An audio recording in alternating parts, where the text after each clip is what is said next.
Beneath the waters of a prehistoric lake in central Sweden, archaeologists uncovered something chilling. Human skulls mounted on wooden stakes, deliberately placed on a submerged stone platform. Dating back over 8,000 years, the site, known as Jordan, holds the remains of men, women, and even an infant, alongside animal bones and ritual objects. Some skulls showed signs of healed trauma. Others had wooden rods inserted inside. Was this a burial, a warning, or part of a forgotten Mesolithic ceremony? No written records remain, just silent skulls, staring through time, guarding the secrets of a ritual no one alive remembers. In the quiet marshlands of southern Sweden, where reeds sway in the wind and mist hangs low over stagnant waters, archaeologists uncovered a secret that shook the very foundations of our understanding of prehistoric Europe. It was here, at a site known as Jordan near the town of Motala, that the earth yielded an extraordinary discovery, a tomb not of stone or soil, but of water and mud. Within its depths lay human skulls, sunken and preserved for over 8,000 years, mounted upon wooden stakes. It was a tableau at once haunting and fascinating, raising questions no simple excavation could answer. What rituals brought these bones into the bog? What meanings did these acts hold for the Mesolithic people who lived here? And why, of all things, were skulls impaled and submerged as if arranged for some eternal vigil beneath the mire? The landscape of Jordan does not immediately suggest secrets. Today it is peaceful, a lake-fed wetland with grassy banks and silent waters. But for Mesolithic hunter-gatherers who roamed Scandinavia around 6000 BCE, it was a sacred environment. Water held spiritual significance. Lakes, rivers, and bogs were thresholds between worlds, places where offerings could pass from the living to the unseen. To deposit bones in such places was no accident. It was an act heavy with meaning, rooted in cosmology we can only partially glimpse. When archaeologists began their work here in the early 2000s, they expected traces of camps, tools, perhaps animal bones. They did not expect skulls arranged in ritual display. The discovery began with stone and bone tools, fragments of hearths, and evidence of wooden structures. But soon, from the muck, emerged human remains.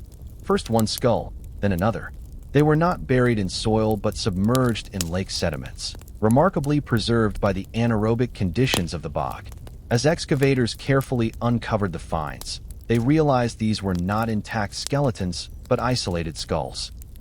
Some still bore signs of trauma, blunt force injuries, healed wounds, fractures inflicted by violence or accident. Then came the revelation that stunned even seasoned archaeologists. Several skulls had wooden stakes driven through them, their bases pierced and mounted. The wood, preserved by the bog, was still present. Skulls on stakes, submerged in water, kept in formation for millennia. This was no accident, but ritual. The site contained at least 11 skulls, belonging to both men and women, and even children. Some were placed together, others apart, suggesting intentional arrangement. Animal bones, wild boar, deer, elk, were deposited alongside them, as if offerings. Stone tools and fragments of wooden platforms hinted at a constructed space, perhaps a ritual platform built over water, from which skulls and offerings were cast into the bog. The picture that emerged was one of a ceremonial site, not a simple graveyard. The people of Jordan were not merely disposing of the dead. They were engaging in a symbolic dialogue with forces beyond. The skulls themselves tell stories. Some bore marks of healed injuries, evidence of lives lived amid conflict and danger. Others showed perimortem trauma, blows to the head that may have caused death. Were these individuals killed in battle, sacrificed, executed, or were they honored elders whose skulls were displayed after death? The answers remain elusive. In one striking case, the skull of an older woman was found with fragments of another person's bone carefully placed within it, as if her cranium had been transformed into a vessel for another's remains. This act suggests symbolic meaning beyond simple burial. It speaks of ideas of transformation, of containment, of continuity between lives. To find skulls mounted on stakes is rare in prehistoric archaeology, and in Northern Europe it is unprecedented. Such practices echo in distant cultures. Trophy heads displayed after battle, ancestral skulls preserved in shrines, ritual deposits in watery places. But at Canal Jordan, the combination of staking, submersion, and arrangement in a constructed watery platform is unique. It forces us to rethink the symbolic world of Mesolithic Scandinavians. Far from being simple hunter-gatherers, they engaged in complex rituals, manipulating the body, water, wood, and stone to create meaning. Why skulls? Across human cultures, the head has been seen as the seat of identity, the vessel of spirit, the most powerful part of the body. To preserve or display a skull is to preserve a presence. In the Mesolithic imagination, staking skulls in water may have bound the dead to place, keeping their spirit active in the liminal threshold between earth and sky, land and water. The bog became not a dumping ground, but a sacred archive, where the most potent parts of human bodies were offered back to nature and spirit. Theories abound. Some suggest the skulls belonged to enemies, their heads taken as trophies and deposited to neutralize their power. Others propose they were ancestors, honored and displayed before final deposition. The presence of both women and children complicates the picture. Were they victims or revered members of the community? The mixture of trauma and tenderness, injuries on some, careful wrapping and placement for others, suggests a spectrum of meanings. Perhaps the bog was a theater of both violence and reverence, where life and death intertwined in ways alien to our categories. The discovery of the sunken skulls at Canal Jordan resonates with a broader European pattern. The deposition of human remains in watery places during prehistory. From bog bodies in Denmark to weapon deposits in rivers, water was a favored medium of offering. But the Swedish site is older and stranger, pushing these traditions back into the Mesolithic, before farming, before monuments, before the great stone tombs of the Neolithic. It shows that even early hunter-gatherers had rich symbolic worlds, capable of elaborate ritual performance. For modern observers, the image is chilling. Skulls impaled on stakes, their faces staring into water, resting there for millennia. But for the Mesolithic people of Sweden, it may have been a source of reassurance. In a world of danger, of hunting and conflict, of lives cut short by violence and disease, rituals gave order, gave continuity, gave meaning. The ancestors, or enemies, were not gone but anchored in sacred places, their skulls mediating between the living and the unseen. The tomb of the Sunken Skulls is not a tomb in the traditional sense. It is a shrine, a stage, a dialogue with forces beyond comprehension. Its discovery reminds us that prehistory is not blank or primitive, but filled with mystery and depth. The skulls in the bog are silent, yet they speak of violence, of reverence, of continuity, of belief. They confront us with questions we may never fully answer, but which reveal the complexity of human longing for meaning in death. As archaeologists lifted the skulls from the mud, cleaned the ancient wood still piercing them, and laid them out for study, they knew they were glimpsing something extraordinary. Not just bones, but a worldview preserved in peat and water. The Bog of Bones is a mirror. It reflects back not only the faces of the Mesolithic dead, but our own curiosity, our own fear, our own hunger to know why humans, across time and space, turn death into ritual. Archaeology is often thought of as a discipline of deserts and ruins, of trowels scraping against sun-baked soil or monumental stone walls emerging from centuries of sand. Yet in Scandinavia, some of the most extraordinary discoveries emerge not from stone, but from waterlogged earth, bogs, lakes, and marshes where time seems to hold its breath. Canal Jordan, the site near the modern Swedish town of Motala, was one such place. For millennia it sat undisturbed, its sediments quietly accumulating layer upon layer of organic matter, sealing secrets away. When archaeologists first arrived in the early 2000s, they expected little more than scattered traces of Mesolithic life, stone tools, perhaps animal bones from hunting camps. What they uncovered instead astonished them and rewrote the story of Europe's deep past. The excavation began routinely. A construction project nearby had prompted surveys of the area, and archaeologists identified patches of unusual soil and concentrations of stone artifacts. These suggested a Mesolithic presence, perhaps seasonal camps used by hunter-gatherers who exploited the rich resources of the river and lake. Initial finds confirmed this picture. Flint blades, bone tools, remnants of hearths, and evidence of wooden stakes driven into the lake bed. Such stakes were typical of fishing platforms or dwellings built over water, common in northern Europe. The archaeologists imagined a modest lakeshore community, living lightly on the land some 8,000 years ago. Then came the first skull. It emerged slowly from the muck, discolored but intact, the bog having preserved it with remarkable care. The team assumed they had uncovered a burial, perhaps one of many, and prepared to find skeletons arranged in graves. But as they expanded the trench, no skeleton appeared. Instead, only isolated skulls surfaced, without corresponding bodies. This was unusual but not unprecedented. Partial burials sometimes occurred in Mesolithic Europe. Yet as more skulls were unearthed, the pattern became unmistakable. They were not randomly deposited. They were arranged. The archaeologists worked meticulously, mapping each find, photographing, recording depth and orientation. Several skulls were discovered clustered together, others positioned at deliberate intervals. Many were adults, both male and female, but there were also children. Some bore evidence of trauma, depressions from blunt force, fractures across the cranial vault, marks of healed injuries.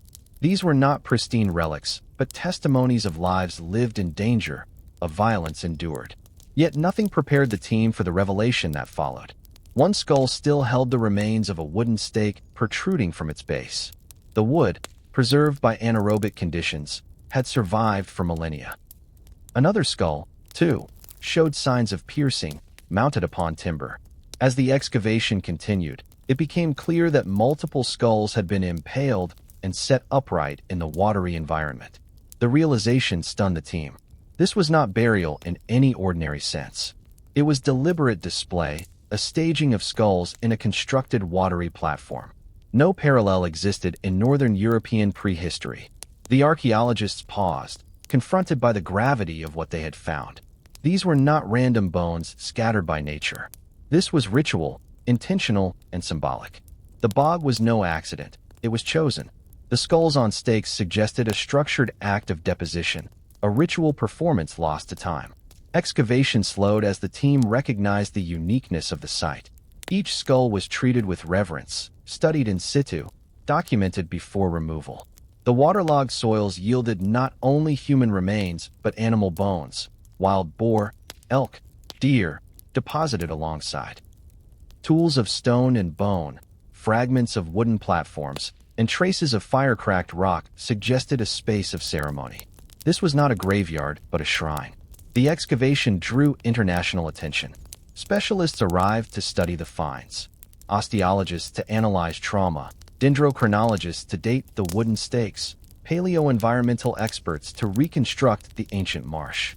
Radiocarbon dating placed the site at around 6,000 BCE, deep in the Mesolithic, long before farming reached Scandinavia, long before stone monuments rose in Europe. The Canal Jordan site was not a product of hierarchical societies or agricultural surpluses. It was the work of hunter-gatherers, people long assumed to have simple burial practices. Yet here was evidence of complex ritual, elaborate treatment of the dead, and symbolic manipulation of human remains. The reactions among archaeologists were diverse. Some were fascinated, others unsettled. The idea of skulls mounted on stakes conjured images of violence, trophy-taking, even execution. Were these victims of conflict, displayed as warnings? Or were they revered ancestors, their skulls elevated to mediate between the living and the spirit world? The discovery of trauma suggested violence, but the careful placement and inclusion of animal offerings suggested reverence. The lines between honor and horror blurred. Among the most striking finds was the skull of an older woman, within which fragments of another human's bone had been deliberately inserted. This bizarre act defied easy explanation. Was it symbolic union? Perhaps the bones of a child placed within a grandmother's skull, binding generations together? Or was it a ritual act to contain, transform, or neutralize power? Archaeologists could only speculate, their interpretations ranging from the spiritual to the macabre. The public, when news spread, responded with awe and fascination. Headlines described a Stone Age mystery, a bog of skulls, an ancient ritual site. Some reports sensationalized, speaking of cults of the dead or macabre sacrifices. Yet the truth was subtler and more profound. Jordan offered a glimpse into a world of belief radically different from our own. It showed that Mesolithic hunter-gatherers engaged in rituals as complex as any later civilization, that they too sought to control death, to honor or neutralize the dead, to bind community through ceremony. The excavation continued for years, each season adding details. Wooden stakes were analyzed, showing signs of deliberate shaping. Pollen samples reconstructed the landscape, birch and pine forests, wetlands rich in game. Isotopic studies of the skulls revealed diets heavy in freshwater fish, typical of riverine hunter-gatherers. The individuals had lived ordinary Mesolithic lives, hunting, fishing, gathering, yet their deaths were followed by extraordinary treatment. Their skulls became more than remains. They became symbols. What Jordan revealed was a worldview foreign yet familiar. The idea of using skulls in ritual is widespread across cultures. In Papua New Guinea, ancestral skulls were decorated and displayed. In Mesoamerica, enemies' heads adorned skull racks. In Neolithic Europe, plastered skulls were created as portraits of the dead. Everywhere, the head carried special meaning. The Swedish find belongs to this broader human pattern, the belief that the skull embodies identity, spirit, or power. Yet the combination of staking and submergence remains unique. The water added a liminal dimension. Lakes and bogs were portals, places of transition, where offerings were given to spirits or gods. By staking skulls and submerging them, the Mesolithic people of Jordan may have bound the dead to the threshold, ensuring their presence lingered between worlds. The bog became not a grave, but a bridge. For the archaeologists, the discovery was humbling. It reminded them that the past is never simple, that assumptions about primitive hunter-gatherers collapse before evidence of complexity. It also reminded them of the limits of interpretation. The skulls of Jordan speak, but in a language we cannot fully translate. We can describe, analyze, hypothesize, but we cannot enter the minds of those who placed them there. Their meanings remain partly veiled, an enduring mystery. Still, the excavation at Jordan reshaped understanding of Northern Europe's past.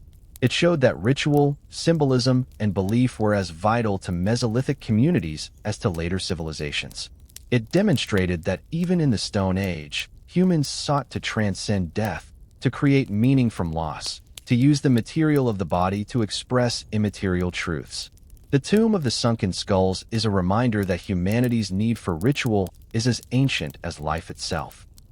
As the last skull was lifted from the muck, cleaned, and preserved, the archaeologists knew they were holding not just bone but story. A story of people who lived 8,000 years ago, who fished and hunted, who loved and fought, who died and were remembered in ways we struggle to understand. The discovery was not only of skulls, but of ourselves, of the shared human need to make sense of death through ritual, to turn bones into meaning, to bridge the chasm between life and the unknown. When the skulls of Jordan were first brought to light, the archaeologists did not merely see ancient faces lost to time. They saw stories etched in bone, cracks, depressions, healed scars, and sharp fractures that bore witness to the lives and deaths of people who walked the earth some 8 millennia ago. Each mark was a silent testimony, a frozen moment of violence or survival. In these scars lay clues to the world of Mesolithic Sweden, a world harsher than our own, where life was precarious, death sudden, and survival bound to strength, skill, and the favor of spirits. Among the most striking discoveries were healed injuries. Several skulls bore depressions caused by blunt force trauma that had healed long before death. These were not minor scrapes, but deep cracks in the cranium, evidence of severe blows that did not kill. To survive such trauma without modern medicine suggests resilience, the care of community, and perhaps even ritual healing practices. These scars tell us that violence was part of life, not necessarily constant, but frequent enough to leave its traces. Perhaps these were hunting accidents, clashes with animals, or disputes within or between groups. Whatever their cause, the healed wounds reveal not only danger but endurance. Other injuries were more final. At least 2 skulls bore perimortem trauma, blows delivered at or near the time of death. One adult skull showed evidence of a crushing impact, likely fatal. Another bore linear fractures consistent with sharp implements. These injuries suggest violence not survived but inflicted. Were these deaths the result of battle, execution, sacrifice? We cannot say for certain, but the placement of these skulls in ritual context complicates the story. If they were enemies, why preserve them so carefully, mounting them on stakes? If they were kin, why did their lives end so violently? One theory proposes that the skulls belonged to enemies, captured and slain in conflict. Their heads, mounted on stakes, would serve as trophies, warnings to others, or ritual neutralization of their power. Across cultures, the taking of heads is a known practice, from Celtic Europe to New Guinea, where trophy skulls symbolize victory and dominance. In this interpretation, the Canal Jordan skulls are the remains of vanquished foes, displayed in watery shrines as offerings or protective wards. Yet this explanation falters when confronted with evidence of women and children among the remains. These are unlikely trophies of war. Instead, their presence suggests a broader meaning, perhaps tied to community and kinship rather than conquest. Another theory proposes that the skulls belong to members of the community who died violently, whether in conflict, accident, or ritual sacrifice, and were honored through careful display. The trauma would then not mark them as outsiders, but as significant individuals, their violent deaths transforming them into potent symbols. The skull of an older woman, in particular, has puzzled researchers. She bore healed injuries, scars of past violence, and within her cranium were placed fragments of another person's bone. This act defies easy explanation. Was she a revered elder whose skull became a vessel for another's spirit? Was this an attempt to merge 2 individuals in symbolic union, perhaps mother and child, ancestor and descendant? Such acts suggest meanings far beyond practical burial, hinting at beliefs about transformation, containment, and continuity. The broader context of Mesolithic life helps frame these interpretations. Around 6000 BCE, southern Scandinavia was a world of forests, rivers, and lakes, rich in fish and game, but fraught with danger. Groups of hunter-gatherers competed for resources, and territorial disputes could erupt. Weapons of bone and stone were common: clubs, axes, projectiles, capable of inflicting the blunt and sharp traumas seen in the skulls. Violence was not an anomaly, but part of life, interwoven with hunting, ritual, and social dynamics. Yet violence alone cannot explain the ritual deposition at Canal Jordan. If these were merely victims, their bones could have been discarded or buried. Instead, they were carefully arranged, mounted on stakes, submerged with offerings. This points to symbolic meaning. Violence was not random, but integrated into ritual. Perhaps the trauma itself marked individuals as powerful, their deaths as significant, their skulls as worthy of ritual preservation.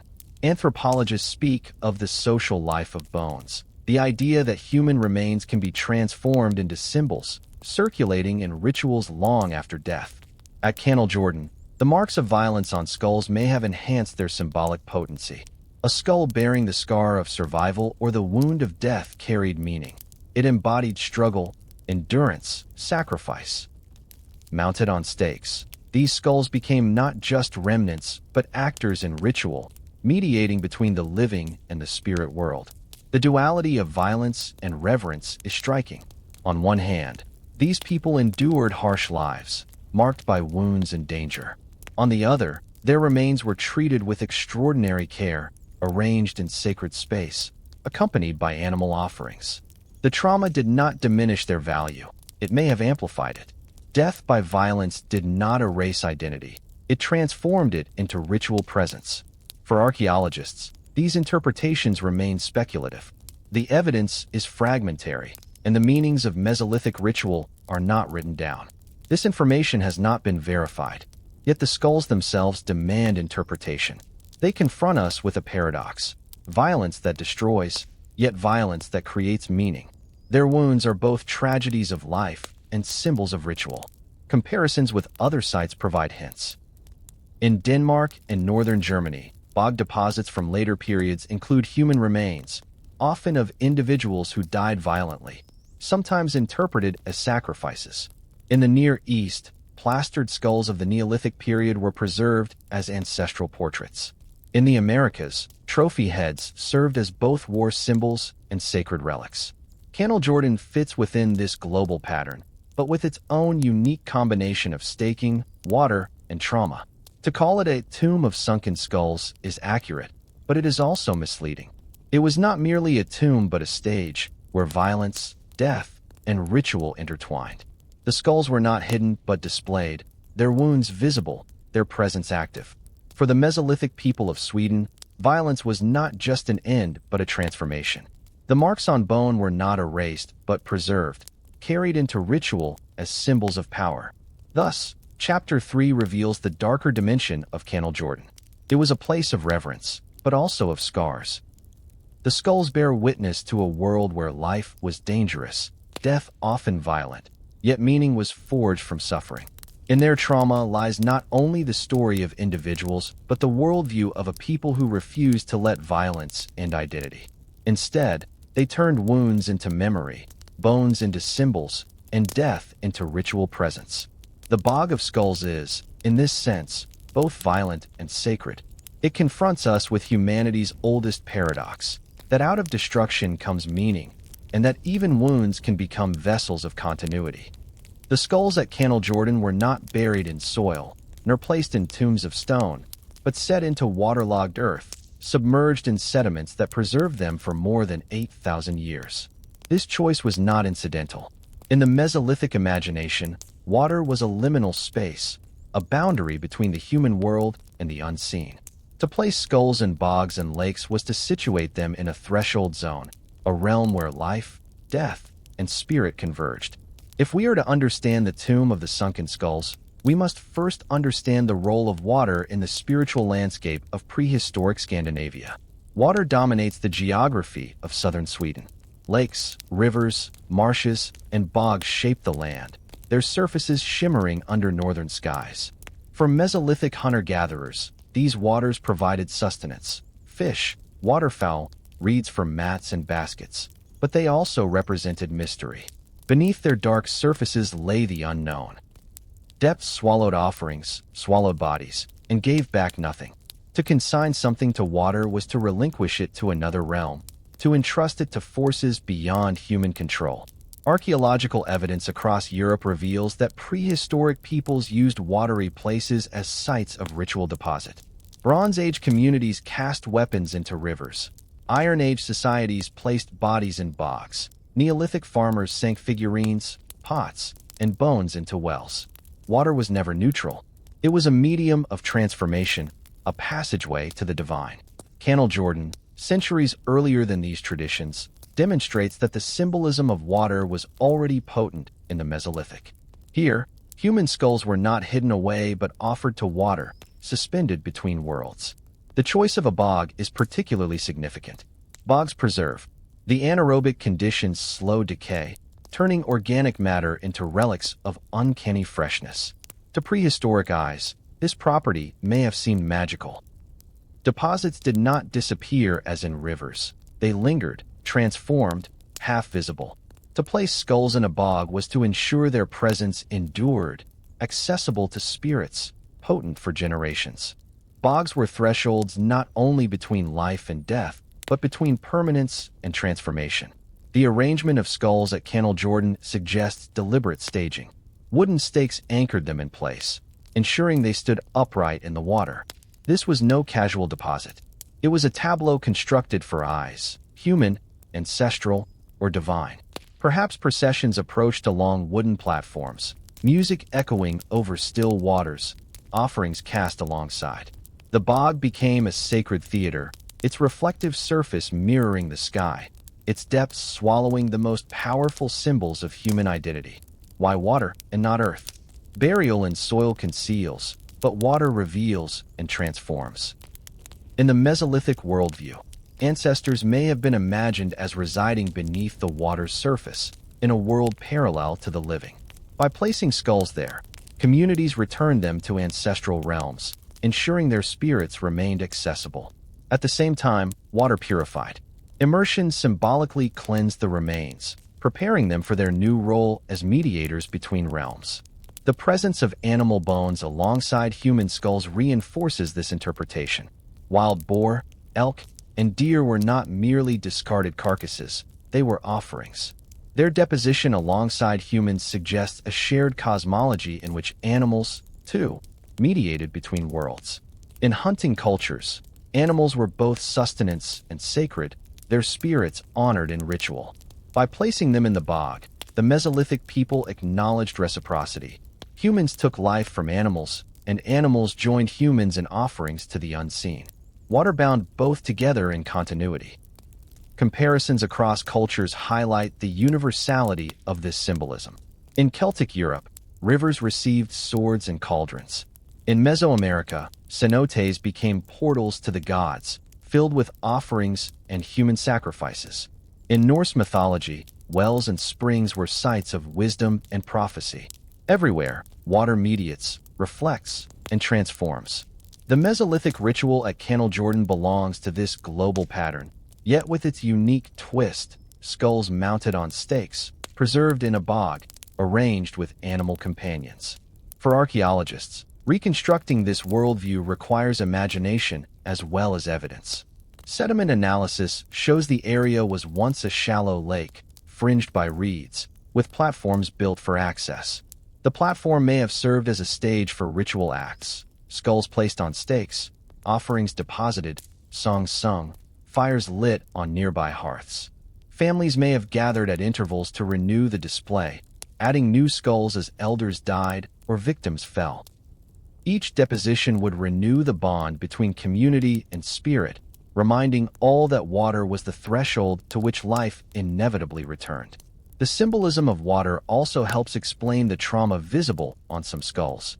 If these individuals died violently, their deposition in the bog may have been a way to neutralize dangerous spirits. Water could contain, cleanse, and transform. Enemies slain in conflict, if simply left, might haunt the living.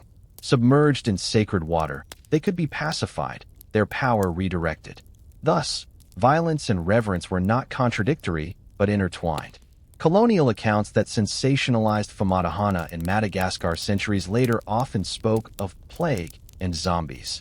Similarly, early interpretations of Canal Jordan were colored by sensational language, macabre trophy heads, ritual executions. Yet when seen through the lens of water symbolism, the picture shifts. These were not grotesque displays, but meaningful acts in a cosmology where water bridged realms. The skulls on stakes were not trophies of horror, but instruments of continuity, ensuring the presence of the dead in the flow of life. To stand at Canal Jordan today is to feel the power of landscape. The reeds still whisper, the water still reflects. Imagine the Mesolithic community, canoes sliding silently across the lake, fires flickering on shore, music rising, skulls lowered into water. The bog became a sacred stage, a place where human and animal, life and death, earth and spirit intersected. To participate in the ritual was to step into this liminal space, to commune with forces beyond ordinary sight. In this sense, the tomb of the Sunken Skulls is less a grave than a dialogue. It is the conversation of a people with water, with ancestors, with mystery. Its skulls are words, its stakes sentences, its animal bones punctuation. The bog is the page on which meaning was written, legible across millennia. To us it appears uncanny, but to them it was natural, a rhythm of life as inevitable as the rivers that carved their land. Thus, the sacred waters of Canal Jordan remind us that death is never merely disposal. It is transformation, passage, negotiation with the unknown. The Mesolithic people chose water not for convenience, but for meaning. They knew its power to preserve, to conceal, to reveal, to transform. In water, they found the threshold they sought. In skulls, they found the symbols of presence. In ritual, they bound themselves to both. The tomb of the Sunken Skulls is, at its heart, a monument to water as much as to bone. Without the bog, the ritual would vanish. With it, meaning endures. And so, in the quiet reeds of Motala, skulls sleep in sacred water still, carrying the mystery of a world where lakes were portals and bogs were temples, where to consign a skull to water was to keep it alive forever. Across the breadth of human history, no part of the body has carried as much symbolic weight as the head. To hold the skull is to hold the seat of identity, the vessel of breath, voice, and sight. Long before written texts, the human imagination singled out the head as the essence of self. When archaeologists at Jordan uncovered skulls mounted on stakes, they were uncovering not just bones, but a worldview in which the head was sacred, potent, and dangerous. To understand why Mesolithic people of Sweden chose skulls for ritual deposition, we must explore a wider human tradition, the ritualization of the head across prehistory. In the Levant during the pre-pottery Neolithic, some 8,000 to 9,000 years ago, people buried their dead beneath house floors, then later exhumed skulls. These were plastered, painted, and reshaped into lifelike faces, sometimes with shells for eyes. These plastered skulls, found at Jericho and elsewhere, suggest ancestor veneration. The dead not hidden but present, their visages remade for the living. The skull became a portrait, a symbol of continuity. Families lived literally above their ancestors, sharing daily life with them. In Neolithic Europe, similar practices appear. In sites across the Balkans and Anatolia, archaeologists find skull caches, collections of heads separated from bodies, arranged together. At Catalhoyuk, painted skulls and wall paintings emphasize the head as a locus of ritual power. Later, in the Bronze and Iron Ages, Celts of Western Europe took enemy heads as trophies, displaying them on poles or embedding them in sanctuaries. Ancient texts report that Celts believed the soul resided in the head, making its capture a capture of spirit. In the Americas, too, skulls were central. The Aztecs constructed tzompantli, skull racks displaying the heads of sacrificial victims. These were both offerings to the gods and demonstrations of political power. In South America, trophy heads appear in Andean cultures, their mouths sewn shut, their faces transformed into portable amulets. Among the Nazca, skulls with cords inserted became instruments of ritual. The head, again, was not mere bone but concentrated presence. Closer to Scandinavia, the tradition of head veneration appears in later Iron Age bog deposits. In Denmark, Tollen Man and other bog bodies showed deliberate deposition of whole corpses, often after violent death. In Britain, Iron Age shrines reveal skulls displayed at entrances, perhaps as guardians. Viking sagas speak of heads displayed after battle, reminders of victory and warnings to foes. Even in Christian medieval Europe, relics of saints often included skulls, enshrined in ornate reliquaries. Across cultures, across centuries, the head is singled out as the body's most meaningful part. The Mesolithic skulls of Jordan fit within this broad pattern, but add their own unique chapter. Here, skulls were not plastered into portraits nor lined in racks. They were mounted on stakes, submerged in water, arranged with animals. This combination is unparalleled, yet recognizable. It reveals a shared human tendency to separate the head, to treat it differently, to imbue it with ritual force. Why the head? Because it is the seat of the senses. Eyes, ears, mouth, all reside there. The head expresses identity, carries voice, conveys thought. To preserve a skull is to preserve presence. To display a skull is to invoke spirit. For the Mesolithic people of Sweden, staking skulls may have ensured their continued visibility in ritual. Mounted upright, they could face participants, witnesses in ceremonies. Their presence, even without flesh, retained power. But skulls were also dangerous. In many cultures, they were treated with care lest their spirits linger with malice. Enemies' skulls might be neutralized by display, preventing their vengeance. At Jordan, the careful placement of skulls with animal offerings may reflect this duality: reverence for ancestors, neutralization of foes. Some skulls bore healed wounds, suggesting honored survivors. Others bore fatal injuries, suggesting victims. Both could be potent in ritual. The skull of the older woman containing fragments of another person's bones epitomizes this symbolic layering. The act of placing one individual's remains within another's head suggests ideas of containment and transfer of power. Perhaps this was a union of kin, a child within a grandmother, or a symbolic act of binding enemy to victim. Whatever the intention, it demonstrates that skulls were not simply deposited, but actively manipulated to create meaning. Anthropologists often interpret such practices as secondary burial, the treatment of bones after initial decomposition. This practice appears worldwide, from Southeast Asia to the Pacific Islands. It reflects a belief that death is not instantaneous, but a process. The body decomposes, the bones remain, the spirit transitions. Skulls, in this process, become focal points of ritual, representing the enduring essence of the individual. At Jordan, the separation of skulls from bodies, their staking and deposition, may represent this secondary phase of death, when bones became symbols of continuity rather than remains of mortality. The symbolism of skulls also connects to cosmology. In many traditions, the head symbolizes the cosmos itself, the dome of the skull echoing the sky, the face representing order, the jaw the underworld. To manipulate skulls is to manipulate the cosmos, to reorder meaning.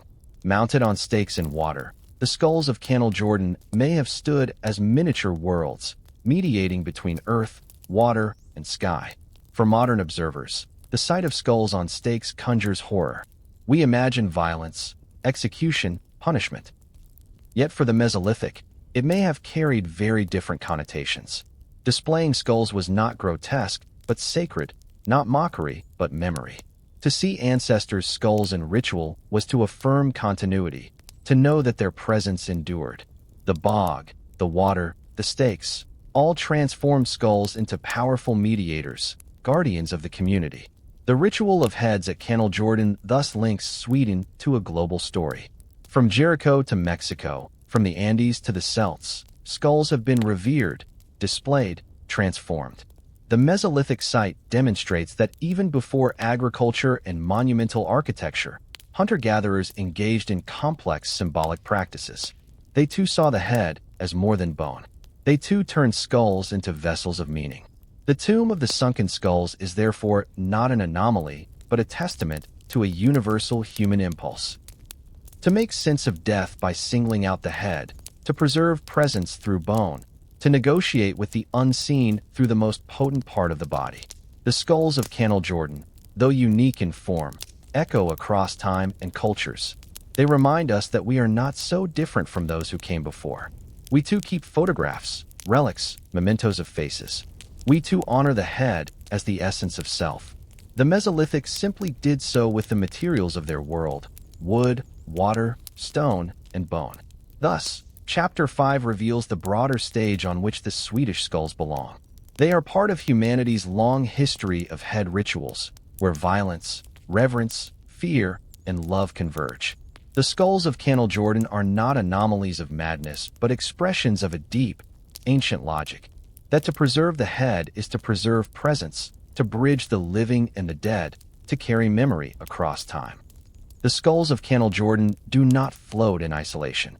They belong to men, women, and children who once lived, hunted, laughed, and struggled in Mesolithic Scandinavia some 8 millennia ago.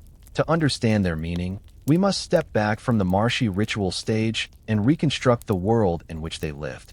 What did daily life look like for the people of the Motala River Valley? What did they eat? How did they move across the landscape? What stories did they tell around fires? And how did they imagine their place in a changing world? Around 6000 BCE, the North was emerging from the grip of the Ice Age.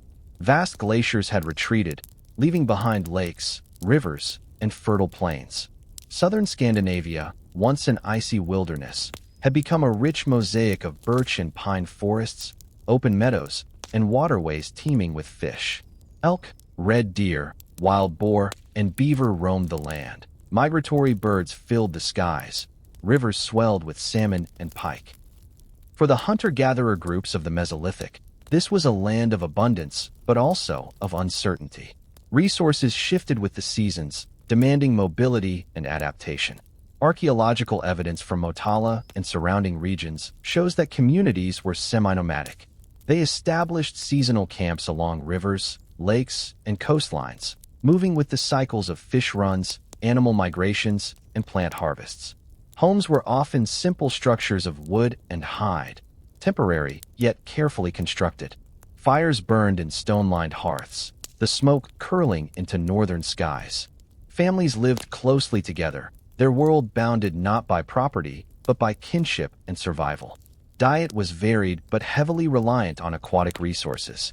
Isotopic analysis of bones from Canal Jordan shows high levels of nitrogen consistent with fish consumption. Salmon, pike, and perch formed staples, supplemented by waterfowl, mussels, and freshwater mammals like beaver. On land, elk and deer provided meat, hide, and bone. Wild boar were hunted for both flesh and symbolic value. Nuts, berries, and roots rounded out meals, gathered by women and children during seasonal foraging trips. The Mesolithic diet was thus balanced, sustained by both forest and river, a reflection of the landscape's richness. Tools reveal ingenuity. Flint knapping produced blades, scrapers, and arrowheads of remarkable sharpness. Bone and antler were carved into fish hooks, harpoons, and awls. Wooden stakes and platforms, preserved in the bog, demonstrate carpentry skills, the ability to build over water. Canoes, hollowed from logs, carried hunters across lakes and rivers. These were not crude tools, but sophisticated technologies adapted to the rhythms of water and forest. Life in the Mesolithic North required constant innovation, and these people met the challenge with creativity. Social structure is harder to reconstruct, but can be glimpsed through burial practices and settlements. Communities were likely small bands of extended families, perhaps 25 to 50 individuals, cooperating in hunting and foraging. Leadership was probably situational, with elders respected for wisdom, hunters for skill, shamans for spiritual power. Kinship bound groups together, but alliances with neighboring bands may have been vital for survival, trade, and marriage. Conflict surely occurred, as skull trauma suggests, but cooperation was equally necessary. Religion and ritual permeated daily life. The deposition of skulls and bogs demonstrates a spiritual worldview in which water, animals, and ancestors were intertwined. Shamans may have mediated between realms, using song, trance, and ritual to maintain balance. Animal remains and ritual deposits suggest that hunting was accompanied by offerings, acknowledgments of reciprocity with prey. The landscape itself was sacred. Hills, rivers, and bogs infused with presence. To walk through the Mesolithic forest was not to traverse emptiness, but to move among spirits. Childhood in the Mesolithic was both precarious and communal. Infant mortality was high, as suggested by fragmentary remains. Yet children were integral to camps, gathering berries, learning to fish, watching adults nap flint or weave nets. They absorbed stories told around fires, myths explaining the cycles of seasons, the presence of ancestors in water and stone. By adolescence, they would be skilled participants in hunting and ritual, their lives inseparable from the rhythms of their band. Women's roles were multifaceted. They gathered plants, processed hides, crafted clothing, tended fires, cared for children, and likely played central roles in ritual. The careful wrapping of skulls at Canal Jordan hints at tender, skilled hands, perhaps women's, preparing remains with silk-like care using available fibers. Osteological evidence shows women bore the same physical wear as men, muscles shaped by heavy labor, joints stressed by ceaseless work. Yet their presence in ritual deposition shows they were not peripheral, but integral to community identity. Life expectancy was short by modern standards, perhaps 30 to 40 years. Yet within those years, individuals accumulated stories etched into their bones. Healed fractures reveal resilience and care. Worn teeth reveal diets heavy with grit from stone tools. Arthritis reveals lives of constant physical labor. Death was frequent, but communities found ways to weave it into continuity. The ritual at Canal Jordan shows they refused to let death dissolve identity. Skulls preserved in water ensured presence endured. The world of these Mesolithic people was not static. Climate shifts brought new vegetation, rising waters reshaped coastlines, and interactions with neighboring groups introduced new ideas. Scandinavia was a crossroads of cultures, connected to continental Europe by trade and migration. Exotic stones and tools suggest networks extending hundreds of kilometers.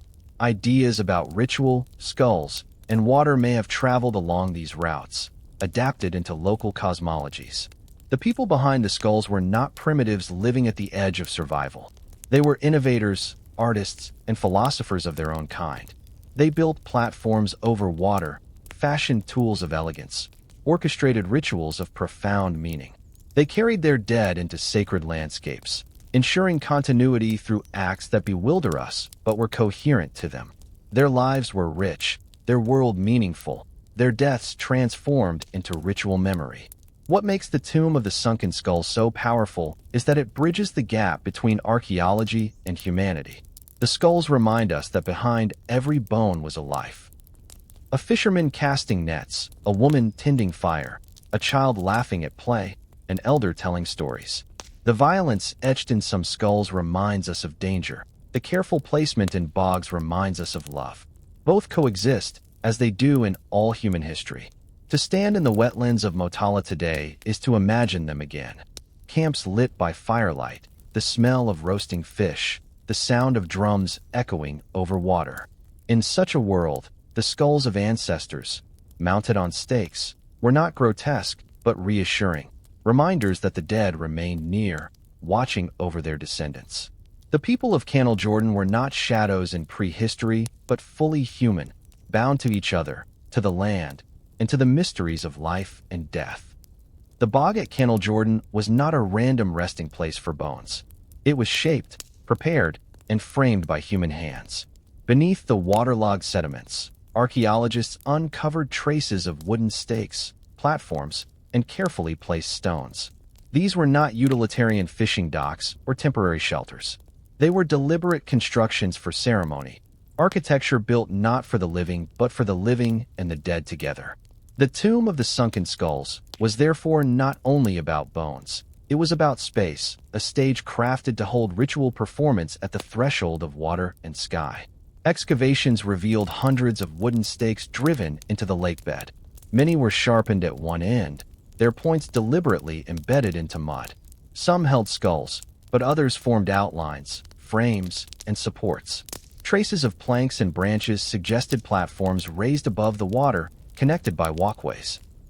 The structures were not grand monuments of stone, like the megaliths that would come in later millennia, but subtle architectures of wood, temporary in material, yet enduring in purpose. Preserved by the bog, they emerged millennia later as ghostly impressions of sacred space. What purpose did these platforms serve? Archaeologists suggest they were stages for ritual. Imagine a wooden deck jutting over still water, torches flickering in the night, a circle of families gathered. From such a platform, skulls could be displayed before being lowered into the bog. Animal offerings could be cast into the water, music and chant rising into the air. The platforms elevated ritual participants, allowing them to act at the meeting point of earth and water, life and death. The architecture also hints at continuity. Mesolithic hunter-gatherers were often mobile, their houses ephemeral. But here they built something enduring, returning repeatedly to the same sacred spot. The effort required to cut, transport, and drive hundreds of stakes into the lake bed was immense. This was not a casual act. It was a community project, binding people together in the labor of sacred construction. The platform itself became part of the ritual, a liminal space hovering over water, connecting humans to the unseen. Stone also played a role. Archaeologists found fire-cracked rocks, deliberately placed in the sediments.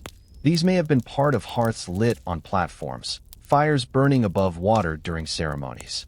Fire and water, opposites in nature, met in ritual harmony. Flames reflected on dark surfaces, their light illuminating skulls mounted on stakes. The stage was thus elemental. Wood, stone, fire, and water combined to create a theater of transformation. The construction of ritual platforms also reflects a broader Mesolithic pattern. Across northern Europe, archaeologists find evidence of wooden structures in lakes and wetlands. In Denmark, pavements of wood and stone were built in bogs where offerings were deposited. In Britain, platforms in wetlands like Starcar show that early communities engineered sacred spaces in watery environments. Canal Jordan belongs to this tradition, but with its own unique intensity. Here, skulls themselves became central offerings, mounted and submerged. The architecture of sacred space carries symbolic meaning. To build platforms over water is to create a threshold, a place neither land nor lake, but both. Participants stood in this liminal zone, enacting rituals of transition. The skulls, mounted upright, may have faced participants, as if the ancestors were present, gazing back. The platform was thus not just a stage, but a bridge, a meeting ground between the living and the dead. One can imagine the ceremonies. The community gathers at dusk, carrying skulls wrapped in skins. Elders chant, shamans drum, children watch with awe. Skulls are raised, displayed, and perhaps spoken to, their presence invoked. Then they are lowered into the water, mounted on stakes, the surface rippling as they descend. Animal bones are cast alongside, blood mingling with water. Fires crackle, smoke rises, music swells. For hours or days, people dance and feast on the platforms, affirming bonds with ancestors, renewing ties with spirits. The architecture makes this possible, shaping experience into ritual. The ephemeral nature of wood is also meaningful. Unlike stone monuments of later ages, wooden platforms decay quickly, returning to water and earth. This impermanence reflects the Mesolithic worldview, where ritual did not aim for eternal monuments, but for cycles of renewal. Each ceremony rebuilt meaning. Each platform decayed and was replaced. Memory was not carved in stone but enacted in repetition, embodied in skulls, fire, and dance. The bog preserved what decay erased, giving us a rare glimpse of architecture usually lost to time. The construction of these ritual spaces also demonstrates technological skill. Cutting trees with stone axes, transporting logs, sharpening stakes. These required coordinated effort. Communities invested labor not only in survival, but in ceremony. This challenges the stereotype of Mesolithic people as focused only on subsistence. They devoted energy to symbolic architecture, to building sacred spaces that reflected their cosmology. Ritual was not peripheral, but central to their lives. Some archaeologists see in the Canal Jordan platforms the beginnings of monumental architecture in Europe. Long before Stonehenge or Newgrange, people here built spaces designed for ritual gatherings. Though of wood and hidden beneath water, these structures anticipate the ceremonial landscapes of the Neolithic. They reveal that the impulse to build sacred architecture did not arise suddenly with farming, but was rooted in hunter-gatherer traditions. The stakes and platforms also carried practical symbolism. Driving wood into water may have represented anchoring the ancestors, binding them to place. Stakes are both supports and markers, delimiting sacred space. Mounted skulls atop them transform the architecture into a dialogue. The dead elevated, the living gathered below. The bog, framed by wood, became not wilderness but sanctuary, structured and sanctified. For us today, the remains of these platforms are fragments, darkened stakes, impressions in sediment, scattered stones. Yet through them we can reconstruct a vision. Architecture as ritual technology, shaping experience, mediating between realms. Canal Jordan's platforms were not grand in size, but profound in meaning. They were theaters where skulls spoke, where ancestors were present, where community enacted its most sacred acts. Thus, the tomb of the Sunken Skulls is not only a deposit of bones, but an engineered sacred landscape. The people of Mesolithic Sweden built platforms to hold ritual, to display ancestors, to connect earth, water, and sky. They transformed a marsh into a temple, a bog into a stage, a liminal space into the heart of continuity. The architecture of wood and stone framed the skulls, ensuring their meaning endured. What emerges from Chapter 7 is a realization. The people of Canal Jordan were builders of sacred spaces as much as hunters and gatherers. They shaped the environment into a stage for memory and transformation. In their platforms, we see the first glimmers of architecture devoted to ritual in Northern Europe, a fragile yet powerful reminder that even in prehistory, humans built not only to shelter their bodies, but to house their souls. When archaeologists sifted through the mud of Canal Jordan, they did not find only human skulls. Intermixed with them were bones of animals: wild boar, elk, red deer, bear, even beaver. At first, some researchers thought these were simply food remains discarded into the lake. Yet their placement told another story. They were deposited alongside skulls, arranged within the same ritual space, bound by the same wooden stakes and platforms. These were not scraps of meals, but deliberate offerings, woven into a cosmology where humans and animals were inseparable. The tomb of the Sunken Skulls was not only about the dead of humanity, it was about the web of life itself. For Mesolithic hunter-gatherers, animals were more than resources. They were companions, adversaries, teachers, and sacred beings. Every hunt was an act of negotiation. To take an animal's life was to engage in a relationship of reciprocity. Bones, horns, and hides were not mere byproducts, but material imbued with spiritual potency. To place animal remains beside human skulls was to acknowledge this bond, to declare that humans and animals shared the same cycles of life, death, and transformation. The presence of wild boar bones is especially intriguing. In Scandinavian prehistory, boar carried strong symbolic weight. Fierce and resilient, they were creatures of both danger and fertility. Later, in Norse mythology, boar appear as companions of gods, associated with feasts and rebirth. At Jordan, their bones may already have symbolized strength and continuity. Depositing boar alongside human skulls could signify shared vitality, a wish for the ancestors to carry this animal's force into the afterlife. Elk and red deer bones also feature prominently. These animals were central to Mesolithic survival, providing meat, hide, antler, and bone. Their seasonal migrations structured hunting life, and their antlers, shed annually, were symbols of renewal. Placing deer remains in the bog may have carried meanings of regeneration, binding human ancestors to cycles of return. The antlers themselves, branching like trees, may have represented connection between earth and sky, life and death. Bear bones add another layer of mystery. Bears occupied a special place in northern cosmologies, often seen as kin to humans. They hibernated and returned, embodying death and rebirth.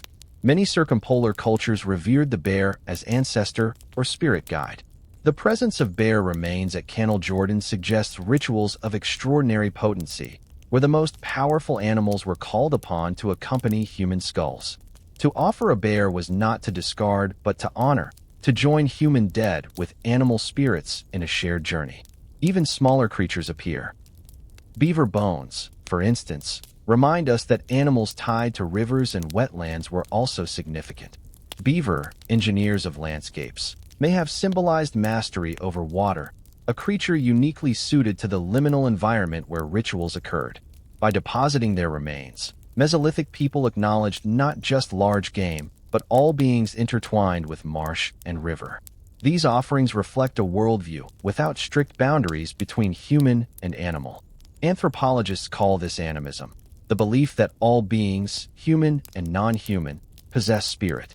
In such a worldview, animals are persons, participating in relationships of reciprocity. The skulls of Jordan, mounted on stakes and submerged, were accompanied by animal spirits not because animals were lesser, but because they were kin. Humans and animals together entered the bog, together negotiated with the unseen. The placement of animal bones also signals intentionality.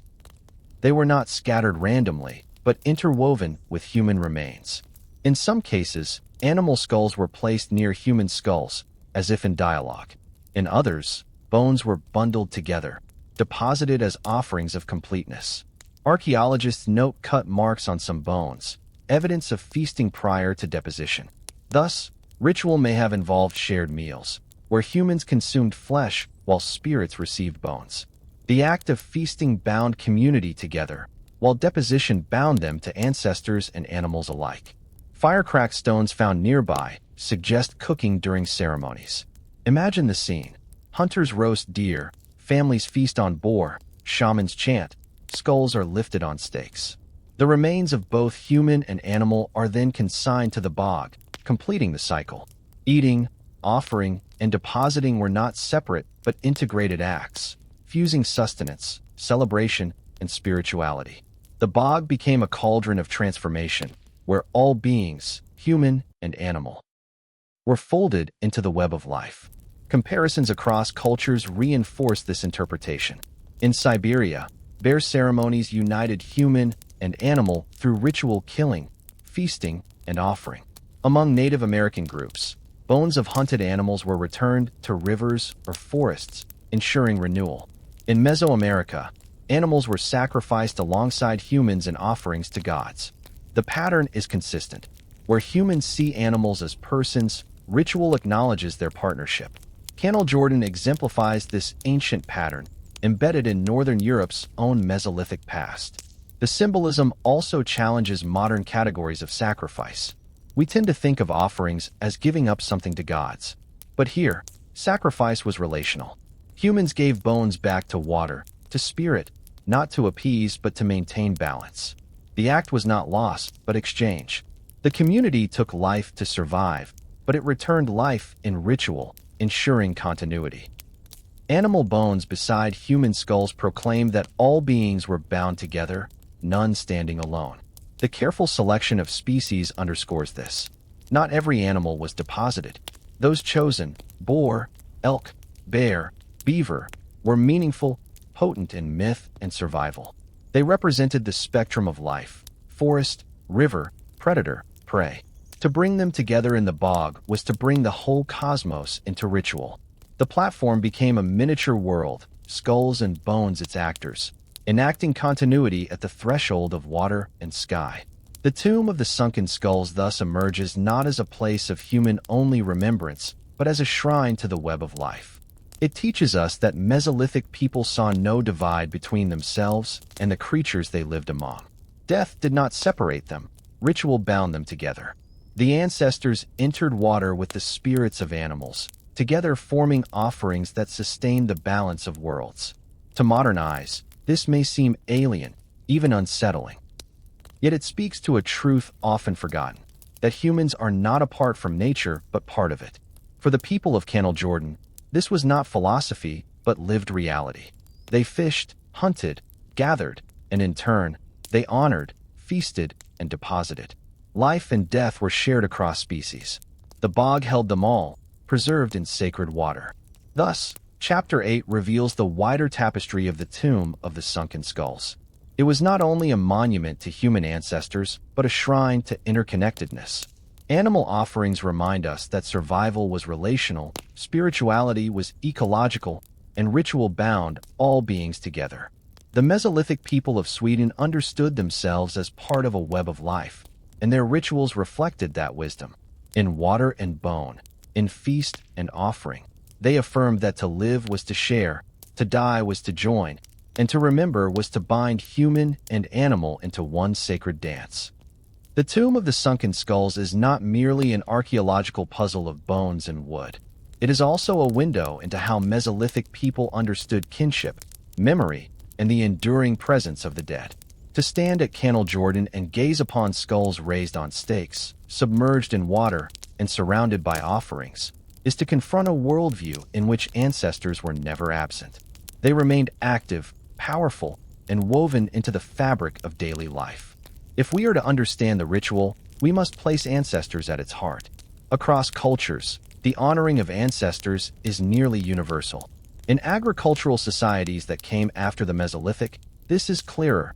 Neolithic plastered skulls in the Levant, Chinese ancestral shrines, African altars, Roman household lares. But in hunter-gatherer contexts, evidence is subtler.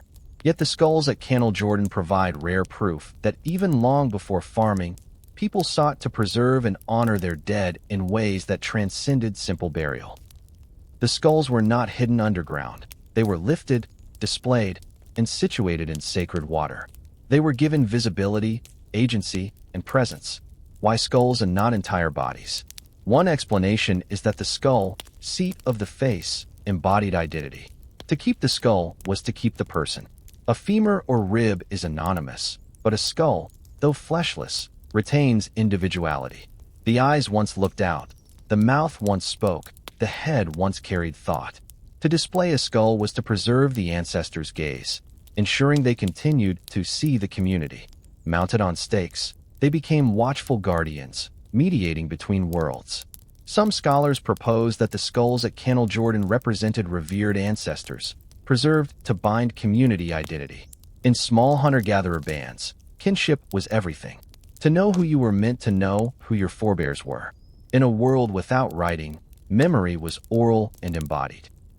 Skulls provided tangible anchors for stories, physical reminders of lineage. When placed in ritual settings, they transformed narrative into presence. Not just we descend from them, but they are here with us. The arrangement of skulls may also have reflected social memory. By grouping some together and spacing others apart, the community created a map of kinship. Women, men, children, all were included, suggesting continuity across gender and generation. The elder woman's skull with another's bones inside her cranium may symbolize generational union. The bones of child within mother, the merging of ancestors into a single vessel. Such acts affirm that family ties persist even beyond death. But ancestors were not only benevolent. In many traditions, the dead must be honored to prevent their anger. Neglected ancestors may haunt the living, causing illness or misfortune. To prevent this, communities create rituals of renewal. At Canal Jordan, skulls submerged in water may have been both honored and contained. Anchoring them in bogs ensured their presence was near yet controlled. Water purified, stakes immobilized, but ritual renewed connection. Thus, ancestors were simultaneously guardians and potential dangers, requiring careful negotiation. The placement of skulls with animal offerings reinforces this. Ancestors were not passive. They consumed, received, and acted. Just as hunters offered bones of prey back to spirits, they offered animals to ancestors. The community fed the dead symbolically, ensuring their favor. Feasting, dancing, and deposition were not for the living alone, but for ancestors watching from the threshold of water. The ritual also functioned socially. By gathering around skulls, communities reinforced bonds of kinship. Elders could recount genealogies, naming each skull and its story. Children learned who their ancestors were, not in abstract, but in tangible form. Ritual thus became pedagogy, transmitting identity across generations. In the process, ancestors were not just remembered but embodied. They were part of every feast, every chant, every dance on the wooden platforms. Such ancestral presence was particularly crucial in a world of uncertainty. Hunter-gatherers faced unpredictable climates, dangerous hunts, conflicts with neighbors. To have ancestors nearby, anchored in sacred water, offered reassurance. Their skulls were reminders that the community had endured before and would endure again. They were symbols of continuity, stability in a shifting landscape. Ancestors became allies in survival, their presence invoked in times of need. The trauma on some skulls complicates this interpretation. If some belong to enemies or outsiders, why place them with ancestors? One possibility is that enemy skulls, once neutralized, were transformed into protective spirits for the community. Another is that violence within the group itself led to inclusion of victims as part of social reconciliation. In either case, the act of deposition integrated them into ancestral presence, reshaping trauma into continuity. What we see, then, is a worldview where the dead remained active participants in life. They were not banished to silence, but engaged through ritual. Ancestors guided hunts, blessed births, and witnessed marriages. Their skulls, submerged in sacred bogs, were both offerings and mediators. They ensured that identity was never severed, that family remained unbroken across time. The tomb of the Sunken Skulls is therefore less about death than about kinship. It reveals that Mesolithic people, like all humans, feared oblivion more than death. Burial in soil risks forgetting. Deposition in ritual ensures remembrance. To mount a skull on a stake and place it in water was to declare, "You are not gone. You are with us still." In this way, ancestors continued to shape the living long after their flesh was gone. Modern societies, though different, still carry echoes of this ancestral logic. We keep photographs of grandparents, tell stories of forebears, visit cemeteries, preserve relics. We too refuse to let the dead vanish entirely. Canal Jordan shows that this impulse is ancient, woven into humanity's deepest fabric. Even in the Mesolithic, people sought to preserve presence, to keep ancestors near. Thus, Chapter 9 reveals the central role of ancestors in the tomb of the Sunken Skulls. They were not silent bones, but active presences, mediators of kinship and continuity.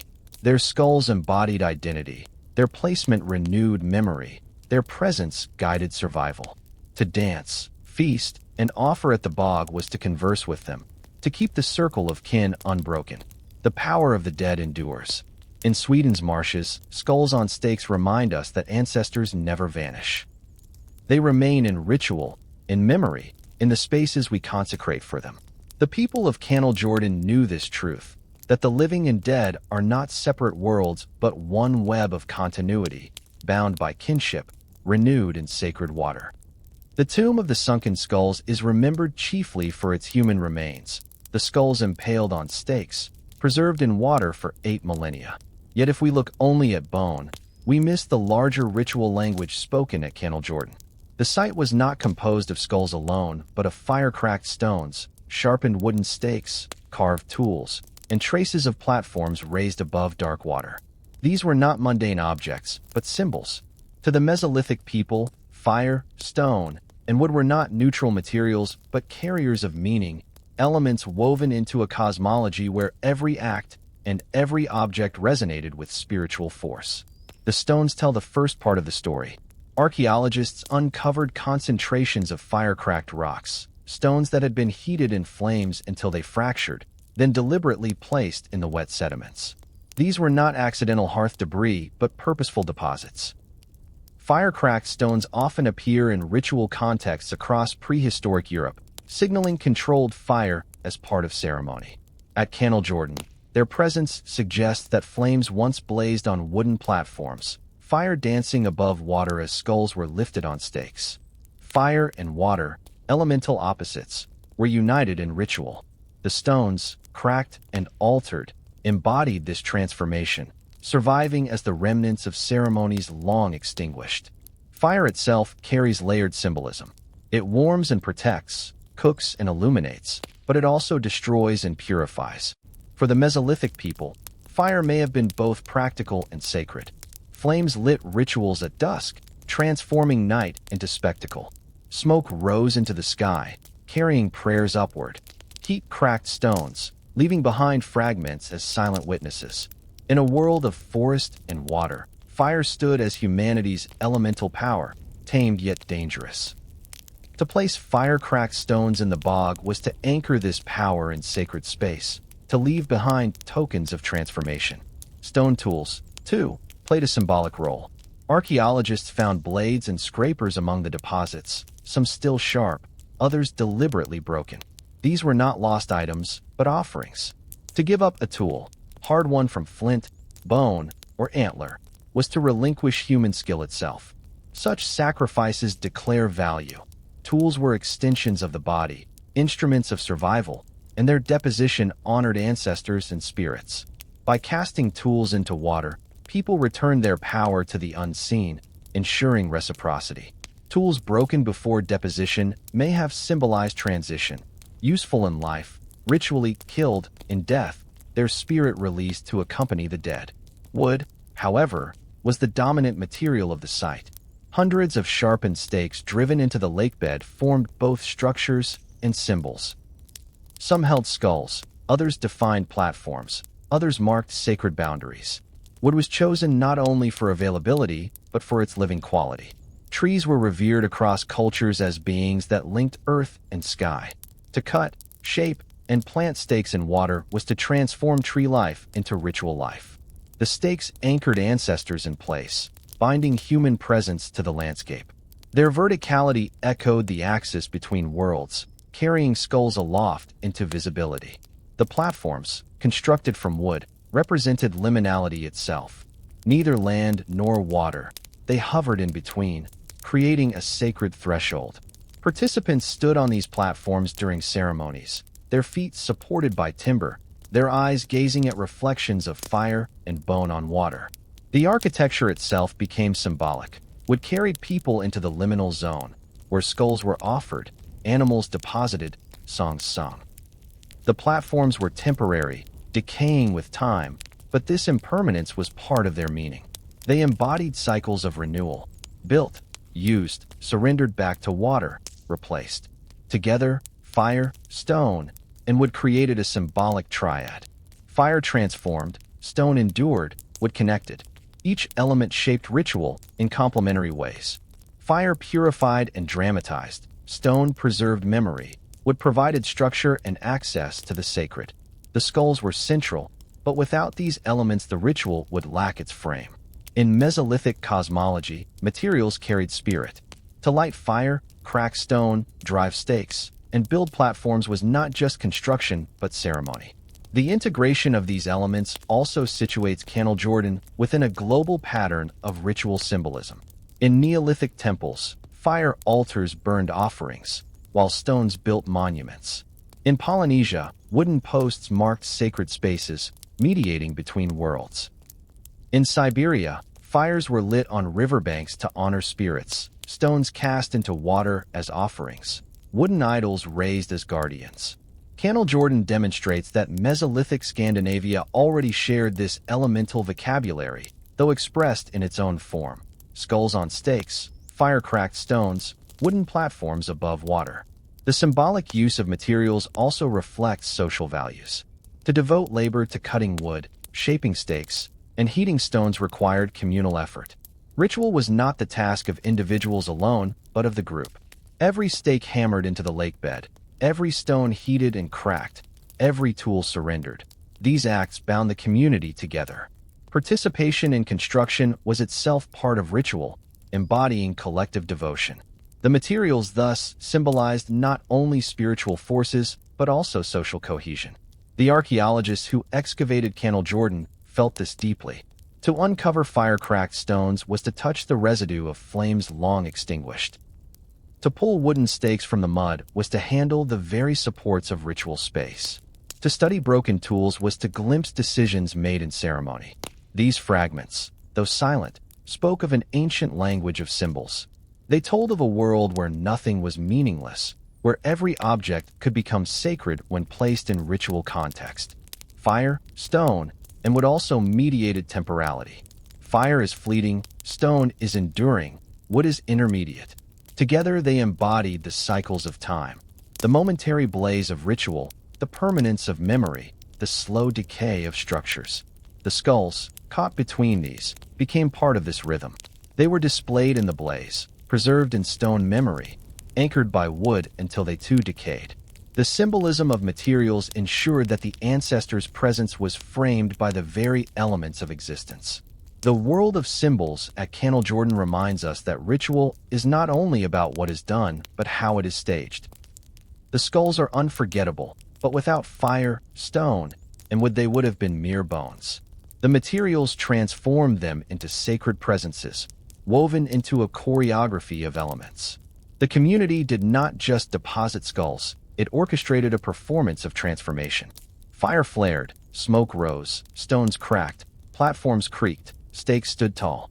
In this elemental theater, ancestors were present, spirits invoked, kinship renewed.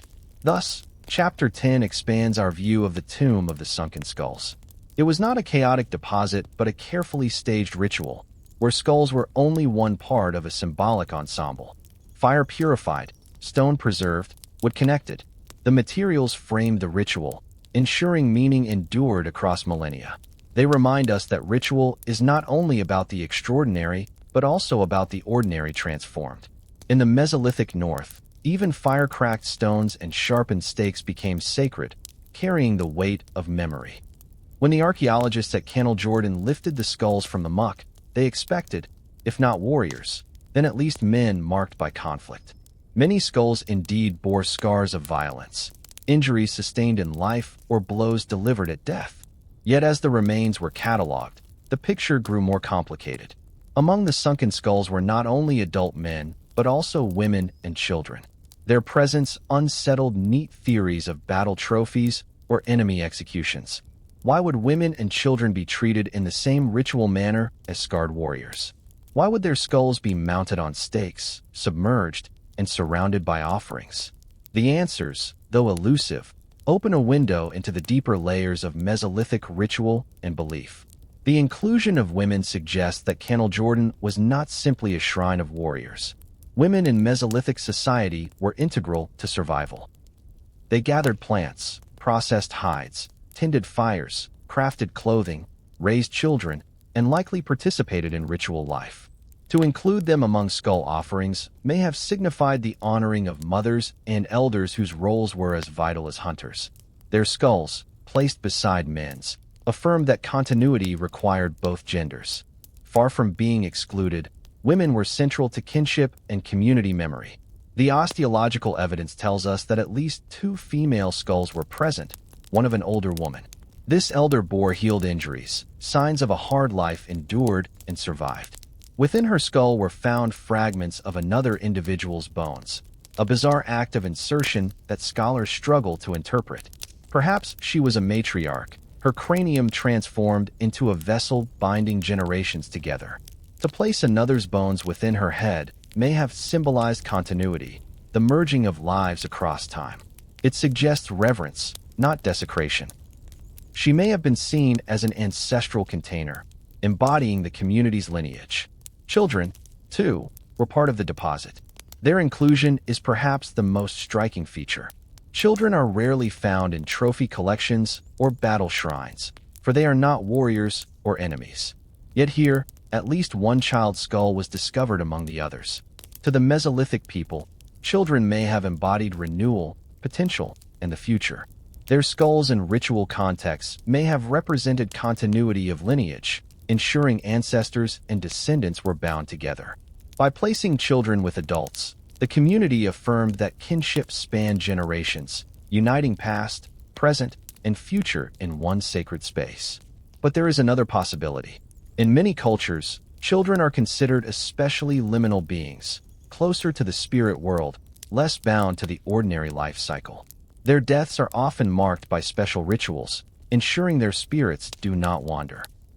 The child at Canal Jordan may have been honored or protected in this way, given to water and anchored by stakes so that their presence remained secure. In this interpretation, the child's skull was not a trophy but a sacred charge, entrusted to the bog's guardianship. The inclusion of women and children also challenges interpretations of the site as merely a repository of enemy remains. If this were a display of conquered foes, why would non-combatants be included? It is more likely that Canal Jordan was a site of community ritual, not of enemy humiliation. Trauma on some skulls may reflect interpersonal violence or dangerous lives, but deposition was not about victory, it was about memory. The presence of women and children proves that ritual at Canal Jordan was about kinship in its entirety, not only male prowess. This is consistent with broader patterns of secondary burial practices worldwide. In many traditions, entire families are included in ancestral shrines. The Mesolithic people may have exhumed skulls of community members after decomposition, treating them in similar fashion regardless of gender or age. Mounted on stakes, all were honored, all were given presence. This reflects a worldview where every life, whether elder, adult, or child, carried spiritual potency and required ritual acknowledgement. The combination of violence and reverence is striking. Some skulls bore fatal wounds, others gentle care. Women and children included alongside warriors show that ritual meaning was not binary but layered. Violence did not exclude reverence, and youth did not exempt one from ritual. Every skull, whatever its history, became part of a larger performance of continuity. The bog was not a battlefield but a sacred stage where all members of the community could be preserved, remembered, and transformed. Comparisons illuminate this pattern. In Neolithic plastered skulls from Jericho, both men and women were included, their faces recreated in clay. In Iron Age Celtic shrines, women's heads sometimes accompanied men's. In South American Andean rituals, children were occasionally sacrificed, not as trophies, but as emissaries to the gods. Across cultures, the presence of women and children in ritual deposition reflects beliefs that every stage of life carried symbolic power. Canal Jordan's inclusivity fits this wider human pattern. The elder woman's skull, with another's bone fragments inserted, deserves special emphasis. This single act encapsulates the symbolic depth of the ritual. To place another person's remains within her cranium suggests an idea of transformation. That one life could hold another, that bones could merge meaning. It may represent kinship literalized in bone, the child inside the mother, the descendant inside the ancestor.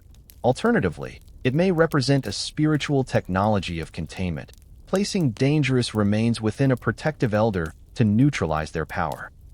Either way, it shows that Mesolithic people were not passive in death. They actively manipulated remains to create meaning. The women and children also remind us that Mesolithic life, though dangerous, was communal. The survival of bands depended on all members. Women provided essential labor and knowledge. Children embodied hope. Their deaths were as significant as men's, and their presence in ritual depositions affirmed this. The Tomb of the Sunken Skulls was thus not only about power or violence, but about community wholeness. Every person mattered, and every skull had meaning. The mystery remains unsolved. Were these women elders revered for wisdom, or victims honored in death? Were these children sacrifices to bind community to ancestors, or beloved kin preserved in ritual? Archaeology can only suggest. This information has not been verified.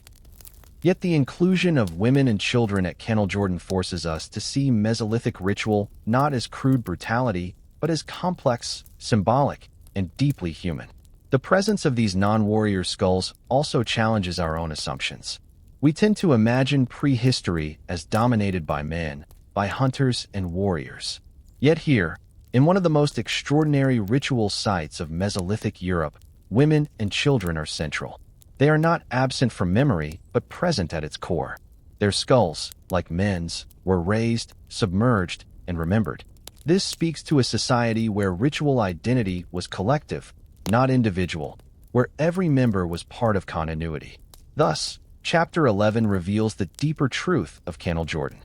The Tomb of the Sunken Skulls was not a shrine of conquest, but of community. It honored not only warriors but elders, mothers, and children. It preserved not only the violent, but also the tender. In the bog, all were equal. All skulls mounted, all submerged, all bound in water and wood. The mystery of the women and children reminds us that life in the Mesolithic was not only struggle, but also kinship, and that death, however violent, could be transformed into continuity. The wooden stakes, the fire-cracked stones, the animal offerings, the skulls of men, women, and children.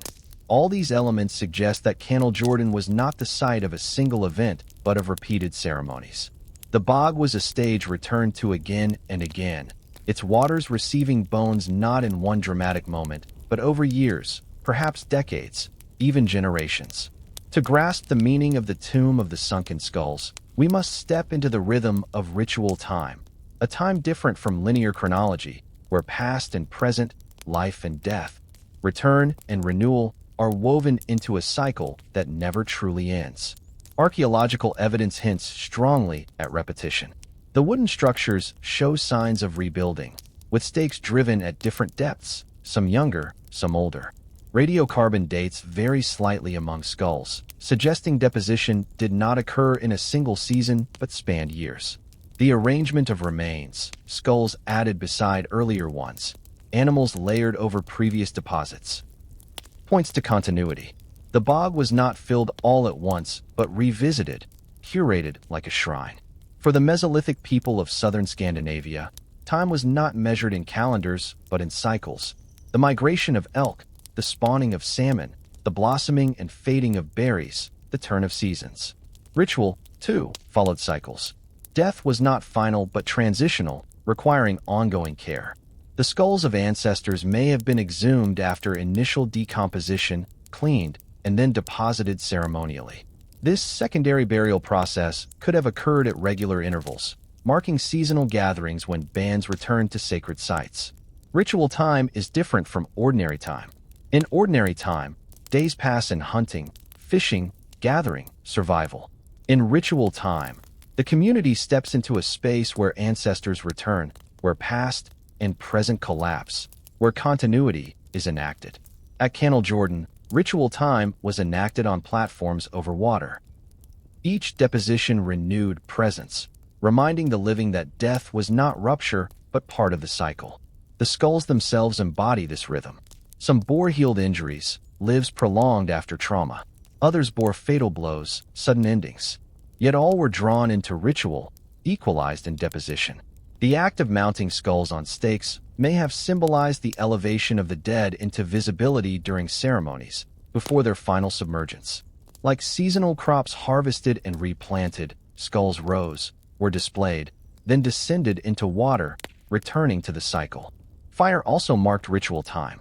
The cracked stones show that fires were lit repeatedly, flames transforming wood and bone, creating moments of spectacle. Fire is fleeting, but fire-cracked stones endure. They represent ceremonies now vanished, but once vibrant. Each fire marked a ritual gathering, a pulse in the rhythm of renewal.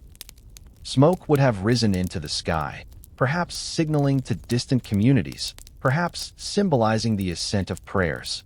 Animal offerings also point to cycles. The remains of elk and deer suggest deposition during hunting seasons, when animals were taken in abundance. Feasting likely accompanied ceremonies, the community gathering at the bog when resources allowed. Thus, ritual time was synchronized with ecological time, tied to migration, spawning, and harvest.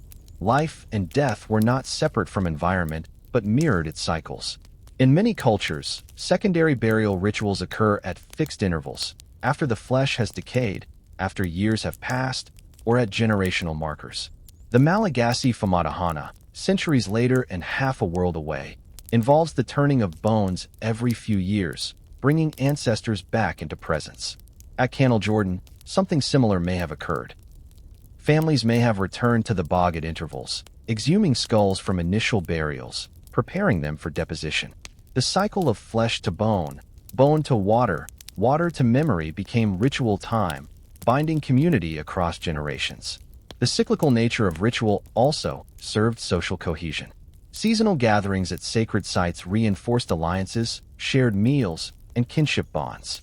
Elders may have told stories of the ancestors whose skulls were present, weaving memory into ritual. Children witnessed, learned, and absorbed identity. Each return to Canal Jordan reaffirmed continuity, ensuring that the dead were not forgotten and the living were bound together. The bog itself embodied cycles. Water levels rose and fell, reeds grew and died, sediments accumulated. By depositing skulls in water, the community aligned their ritual with natural cycles. Death was no anomaly, but part of the rhythm. As reeds regenerated and animals returned, so too did the presence of ancestors, renewed with each deposition. The bog became a microcosm of cyclical time, where all processes, natural and spiritual, intersected. Ritual time also dissolves linear distinctions between past and present. When families stood on wooden platforms, gazing at skulls on stakes, they were not merely remembering ancestors. They were experiencing them as present. The skulls looked back, their presence real. Ritual collapsed the gap of years, uniting generations. For those moments, time was cyclical, not chronological. Ancestors lived again. The community joined them. Continuity was enacted. This cyclical vision contrasts sharply with modern notions of time as linear, moving inexorably from birth to death to oblivion. For the Mesolithic people, time circled back. Death was not an end, but a stage. Bones returning to water, water returning to life. Ancestors were not past, but present, continuously renewed through ritual. The tomb of the Sunken Skulls was not a final resting place, but a site of ongoing presence. Such cyclical time also explains why women and children were included. Kinship is not linear or hierarchical in cycles. It is holistic. Every member of the community, regardless of age or gender, is part of the circle. By depositing women, men, and children together, the ritual affirmed collective continuity. Death was shared, memory collective. Ritual time embraced all. Archaeologists struggle to capture this temporal dimension because radiocarbon dates give only linear data.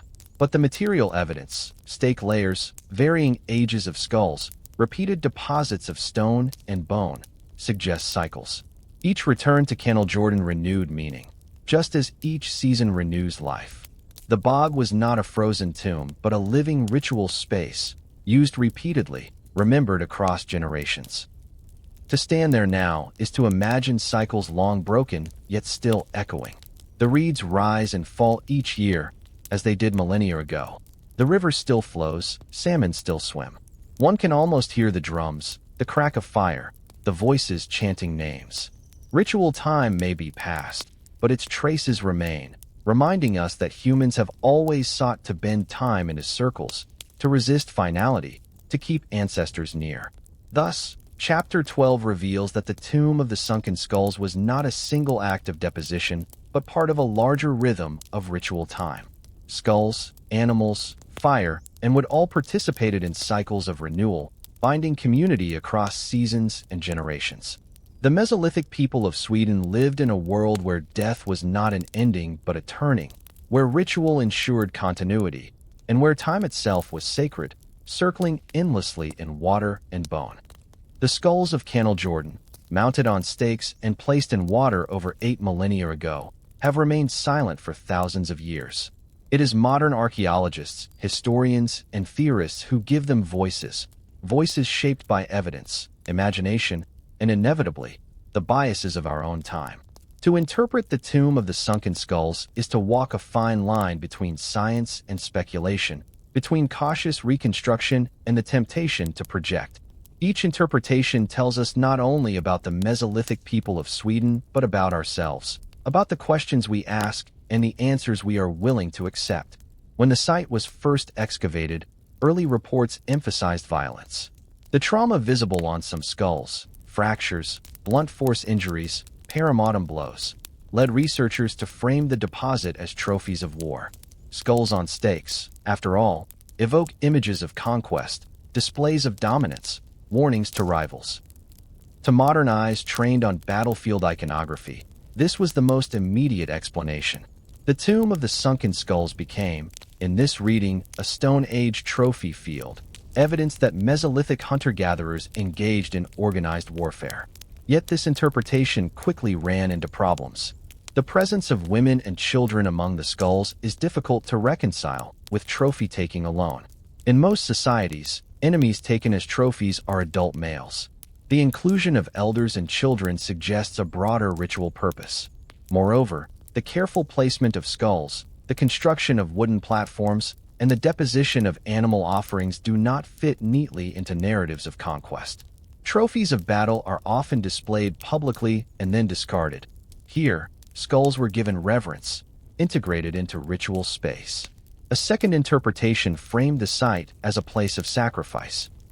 In this reading, individuals were slain and their skulls deposited as offerings to spirits or deities. Sacrifice is a powerful explanatory model because it accounts for both violence and ritual care. The trauma on skulls is seen as evidence of ritual killing, the bog and platforms as the sacred stage. This interpretation situates Canal Jordan within a global pattern of ritual sacrifice found in many cultures. But here, too, doubts remain. Not all skulls show fatal trauma. Some injuries were healed long before death. The inclusion of skulls without evidence of violence suggests diversity of experience. Some may have died peacefully, others violently. Sacrifice as a single explanation flattens this complexity. It risks imposing later models of ritual slaughter onto communities whose worldview may have been less about appeasement and more about continuity. A third interpretation focuses on ancestor veneration. In this model, skulls belong to members of the community, exhumed after initial burial and deposited in the bog to maintain ancestral presence. The skulls are seen not as trophies or sacrifices, but as honored kin, guardians of memory. The platforms, fires, and animal offerings all point to ritual renewal, binding living and dead together. This interpretation aligns with broader evidence of ancestor worship worldwide. Plastered skulls in the Near East, secondary burials in Asia, relic shrines in later Europe. Ancestor veneration explains the inclusion of women and children, for all members of the community would have ancestral value. It also explains the careful manipulation of remains, such as inserting bones within a woman's skull. Yet this interpretation risks romanticizing the site, downplaying the evidence of violence. The trauma visible on many skulls suggests that violence was part of life and death. Ancestors may have been honored, but they also bore scars of conflict. A fourth line of thought emphasizes liminality. Scholars argue that Canal Jordan was less about individuals and more about thresholds. Water is a liminal space, skulls are liminal objects. neither alive nor entirely gone. To place skulls in water was to situate them at a threshold, mediating between worlds. In this model, the site was not a tomb, but a cosmological stage, enacting the community's relationship with the unseen. Violence, reverence, ancestors, enemies, all are integrated into this symbolic landscape. This liminality approach has gained traction because it accommodates complexity. It does not require all skulls to be trophies, nor all sacrifices, nor all ancestors. Instead, it sees them as symbols, each carrying layered meanings. Some may have been kin, some foes, some victims of accident or conflict. What unites them is their transformation into ritual presence at the threshold of water. The site becomes a theater of meaning, not reducible to a single explanation. Speculation, however, is both necessary and perilous. Archaeologists must infer meaning from bones and stones, without texts to guide them. Every interpretation risks projection. Our fascination with violence may make us emphasize trophies. Our longing for continuity may make us emphasize ancestors. The truth may be both and neither, a complexity we cannot fully grasp. This information has not been verified. The danger of projection is clear when comparing interpretations across time. Early excavators leaned toward conquest because their own societies valorized war. Later scholars, writing in an era of anthropological focus on ritual and symbolism, leaned toward ancestor worship. Each generation sees the past through its own lens. Even today, we are tempted to read Jordan through our modern anxieties, violence, trauma, identity, community. The skulls become mirrors of ourselves. Yet this does not diminish the value of interpretation. On the contrary, it shows that archaeology is as much about dialogue as discovery. The skulls cannot speak directly, but through careful study of trauma, placement, and context, we can approximate voices. We can reconstruct possibilities, test theories, and refine narratives. Each interpretation adds depth, even if none can claim finality. The strength of the Jordan site is its refusal to yield to a single story. It demands multiple readings, layered explanations, acknowledgement of ambiguity. Perhaps this is fitting. Ritual itself thrives on ambiguity, on symbols that carry many meanings at once. The skulls may have been ancestors and trophies, honored and neutralized, sacred and dangerous. Ritual does not require exclusivity, it thrives on paradox. What the Tomb of the Sunken Skulls reveals most clearly is the richness of Mesolithic symbolism. Far from being primitive, these communities engaged in rituals as complex and ambiguous as those of later civilizations. They confronted violence, death, and kinship through acts of profound symbolic power. They transformed skulls into presences, bogs into thresholds, materials into symbols. Their worldview may elude us, but it was no less sophisticated than our own. Thus, Chapter 13 reminds us that interpretation is always provisional. Archaeology can recover bones, wood, and stone, but meaning must be inferred. The danger of projection is real, yet the attempt is necessary. To interpret the dead is to bridge past and present, to give voice to silence, to honor complexity. The skulls at Jordan may never yield a single explanation, but in their ambiguity lies their power. They force us to see prehistory not as simple but as layered, not as mute but as eloquent in its mystery. The Tomb of the Sunken Skulls at Jordan is extraordinary, but it is not isolated. To fully grasp its meaning, we must see it not only as a local ritual, but as part of a broader Mesolithic tapestry stretching across Scandinavia and Europe. Though unique in its details, skulls mounted on stakes, submerged in water, the site resonates with patterns of ritual deposition, symbolic landscapes, and cultural practices visible across the continent. Jordan was both singular and connected, a node in a web of Mesolithic ritual life. First, consider Scandinavia itself. Archaeological evidence shows that Mesolithic peoples across the north shared a deep relationship with water. At Starkar in Britain, wooden platforms and headdresses made from red deer skulls were deposited in wetlands, creating ritual spaces not unlike Jordan. In Denmark, sites like Vedbeek contain burials with grave goods and evidence of ritual care, including offerings of animals and shells. In Finland and the Baltic, stone cairns and lakeside deposits suggest sacred uses of water. Canal Jordan fits this northern pattern of watery ritual, but with a striking intensity. Skulls on stakes preserved in a bog are a rare, almost theatrical expression of this tradition. The connection to water reveals broader symbolic themes. Across Mesolithic Europe, lakes, rivers, and bogs were thresholds between worlds. They were liminal zones where life and death, human and spirit, intersected.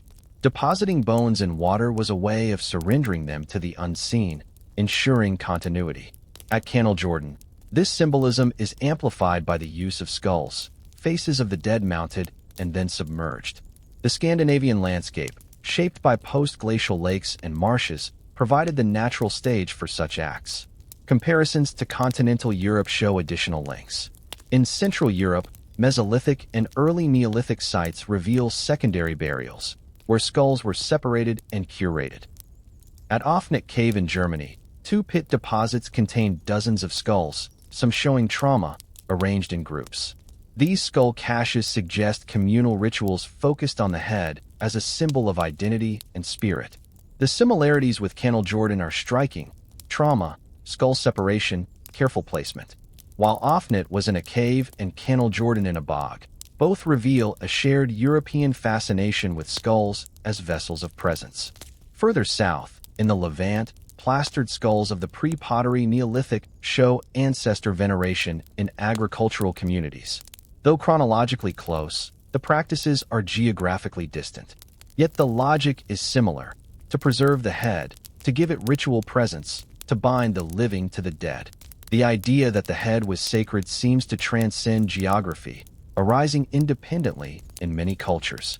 Canal Jordan's skulls belong to this global pattern, though expressed in distinctly Scandinavian ways. Water, wood, and wild game rather than plaster and clay. Connections also extend forward in time. The ritual deposition of weapons and bodies in bogs during the Iron Age of Northern Europe echoes the Mesolithic tradition at Canal Jordan. Famous bog bodies like Talon Man or Grobel Man were carefully deposited in wetlands, often after ritual killing. Scholars long debated whether these were sacrifices to gods or executions of criminals, but the symbolic use of bogs as sacred containers is clear. The Iron Age may have inherited or rediscovered a logic already visible at Canal Jordan, that water preserves, transforms, and mediates between worlds. The Mesolithic site thus foreshadows later traditions, showing continuity across millennia. Trade and mobility in the Mesolithic also suggest that ideas traveled widely. The people of Canal Jordan were not isolated. Networks of exchange connected Scandinavia to the continent, moving flint, amber, bone tools, and perhaps ideas. The symbolic treatment of skulls may have been influenced by broader trends, or it may have been an indigenous innovation that paralleled practices elsewhere. Either way, it reveals that Mesolithic people were not only hunters, but also participants in cultural dialogues stretching across Europe. The broader context also helps explain the inclusion of animals. Across Europe, animal offerings appear in Mesolithic rituals. Red deer antlers were deposited at Star Kar, perhaps as headdresses for shamans or as offerings to spirits. At sites in Germany and Poland, animal bones appear alongside human remains. The symbolic partnership of humans and animals was widespread, reflecting animistic worldviews where all beings carried spirit. Canal Jordan fits within this network, but again expresses it uniquely: boar, elk, bear, and beaver placed in water alongside skulls on stakes. Connections can even be traced across oceans. In the Americas, roughly contemporary to Canal Jordan, societies in the Andes and Mesoamerica were already experimenting with skull ritual, trophy heads, skull racks, ancestor veneration. Though separated by geography, the similarity is striking. Humanity's fascination with the head seems nearly universal. It may stem from common neurological perception, the face as the center of identity. Canal Jordan is thus part of a global pattern of head rituals, showing how universal themes find local expression. Yet even as we situate Canal Jordan in wider contexts, its uniqueness remains. Nowhere else in Europe have archaeologists found skulls mounted on stakes, submerged in bogs, accompanied by animal offerings and wooden platforms. The combination is unparalleled. Canal Jordan was both part of a broader Mesolithic tradition and an innovation of its own community. This duality, connected yet singular, is what makes it so fascinating. It reminds us that prehistory was not uniform but diverse, each community crafting its own rituals within shared symbolic frameworks. The wider connections also reshape how we think of Mesolithic Scandinavia. Too often, hunter-gatherers are imagined as marginal, primitive, lacking complexity compared to later farmers. But Canal Jordan and its parallels prove otherwise. These communities built ritual platforms, curated skulls, orchestrated ceremonies involving fire, stone, wood, animals, and ancestors. They engaged in symbolism as rich as any agricultural society. They were part of a Europe alive with ritual experimentation long before farming and monuments. For archaeologists, situating Canal Jordan within this broader context helps resist the temptation of isolation. The skulls are extraordinary, but they are not incomprehensible. They resonate with patterns visible elsewhere: skull caches, ancestor veneration, water offerings, animal deposits. Each comparison sharpens our sense of meaning. The tomb of the Sunken Skulls becomes less a bizarre anomaly and more a testament to humanity's shared quest for continuity, identity, and presence. At the same time, the site reminds us of cultural diversity. The Mesolithic was not monolithic. Communities across Europe shared themes, but expressed them differently. Some built caves of skulls, others plastered faces, others deposited antlers in lakes, others cast weapons into rivers. Canal Jordan represents one community's answer to universal questions: how to remember the dead, how to face violence, how to connect with unseen worlds. Their answer was to mount skulls on stakes and submerge them in sacred water. Thus, Chapter 14 reveals the wider web in which Canal Jordan belongs. The Tomb of the Sunken Skulls was both Scandinavian and universal, both unique and connected. It echoes with Jericho's plastered skulls, with Ofnit's pits, with Starkar's deer headdresses, with Iron Age bogs. It belongs to a chorus of human rituals that used skulls, water, and animals to negotiate death and continuity. To stand at Canal Jordan is to feel both its strangeness and its familiarity. The details are unique, but the impulse is shared. We, too, honor our dead, preserve faces and photographs, enshrine relics, build monuments. We, too, seek to keep the dead present. Canal Jordan reminds us that across cultures and millennia, humans have always searched for ways to bridge the chasm of death. Its skulls on stakes are part of a global story, one whose echoes reach even into our own rituals today. 8,000 years after skulls were mounted on stakes and lowered into the waters of Canal Jordan, they rise again, not in ritual, but in memory.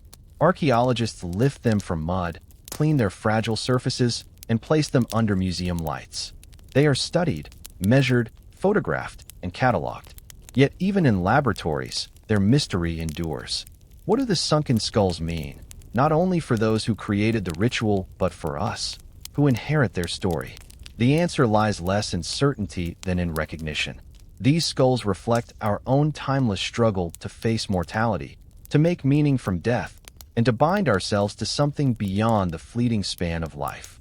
For the Mesolithic people of Sweden, the bog was a threshold, a place where ancestors and spirits could be anchored, where memory could be preserved. For us, the bog is a mirror, reflecting questions we still ask. What happens after death? How do we honor those we lose? How do we live knowing that mortality waits for all? The Tomb of the Sunken Skulls speaks to these universal anxieties. Though its rituals are alien, skulls on stakes, animal bones, fire-cracked stones, the impulse behind them is familiar. We, too, build cemeteries, create memorials, light candles, keep photographs. We, too, try to keep the dead near. The enduring mystery of Canal Jordan lies in its ambiguity.